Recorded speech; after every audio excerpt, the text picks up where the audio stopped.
I assert that if you're not in the present moment, you're running a program, right? And paying attention is being present. And it's a skill just like anything else. The more you practice it, the better you get at it. And you know when someone's present with you in your life because they're paying attention to you. And you know when they're not present with you because they're not paying attention to you. So where you place your attention is where you place your energy. So if you have all of your attention in the present moment, you're conserving a lot of energy to create with. If I'm talking to you and you're thinking about where you're going to go for lunch and who you're going to go with and how you're going to get there, and I'm talking to you, you left the present moment and your attention went to some future. And your energy will go down and you won't be able to comprehend what I said. If you start thinking about what you should have said at the staff meeting 3 days ago, and I'm talking to you and your mind is back in the past, you're siphoning energy out of the present moment into the past. So people are constantly siphoning their energy into a familiar past or a predictable future because that's where their attention is. And the stronger the emotions that we feel to certain problems and conditions in our life, the more we pay attention to them. So we give our power away to our ex, we give our power away to that big problem, and that's creative energy that we should be able to use to create a new future. So then when a person's sitting in a meditation and they're doing absolutely nothing, and it's 8 o'clock in the morning, and their body for the last 10 years has been going in traffic and getting angry and frustrated in traffic, and now they're sitting in a meditation at 8 o'clock in the morning, the body's going to say, hey, you're off schedule. I'm used to suffering and getting angry here. Yeah. So the body's going to start looking for that emotion, and it's going to start influencing the mind, and you're going to start getting images and memories just so you could feel that emotion. Like now the person's back in the past, but if they become aware that they're siphoning energy out of the present moment into the past, and they settle the body back down into the present moment, that's a victory.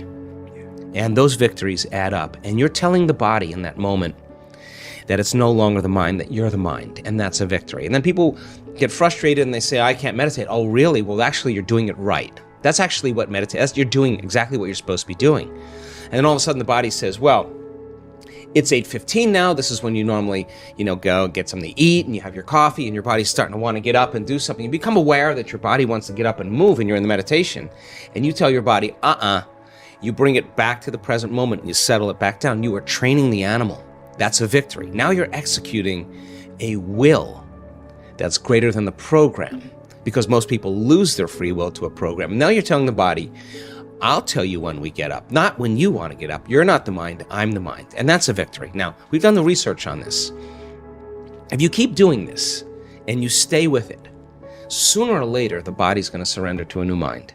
And when that happens, Sean, there's a liberation of energy. The body is freed from those habituations and those emotions. The body's going from particle to wave, from matter to energy.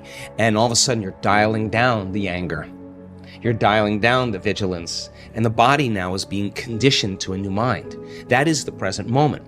And when you're in that present moment, something really amazing happens. You forget about you. All of a sudden, you're not your face, you're not your culture, you're not your marital status, you're not your diet, you're not your past. You're basically just an awareness. You're in the unknown, and that is the perfect place to create from. So it turns out that when people do this properly, they heal themselves of anxiety. Why? Because they're no longer obsessing about some future. When they find the present moment, they heal from their depression because they're not a bit hopeless and powerless in their past. The body's conditioned now. And so then, when they overcome themselves in their meditation and they step out into their life, they are more present. They can connect. They are more patient. They are more loving because they overcome the animal part of themselves. And the beauty behind that is that all of a sudden, you're not predictable. All of a sudden, something's different about Sean. He's not, I'm noticing he's not behaving the same way. You're out of the known, right? You're in the unknown. And all of a sudden, people, it's no longer what you're saying to them. It's who you are. They're just kind of scratching their head going, hey, he looks like he's really happy. I want some of that. And now we're out of the philosophical, theoretical realm. We're in the practicum, which is where really the magic happens. So the eternal present moment, the sweet spot of the generous present moment, is the place we create from. And when we're there, we disconnect from our bodies. We become nobody. We disconnect from people in our lives. We're not thinking about our ex or our boss. We are no one. We're not thinking about our cell phone, our computer. We are no thing. We are not thinking about where we live, where we work, where we sleep. We are nowhere. And we're not thinking about the predictable future and the familiar past. We're in no time.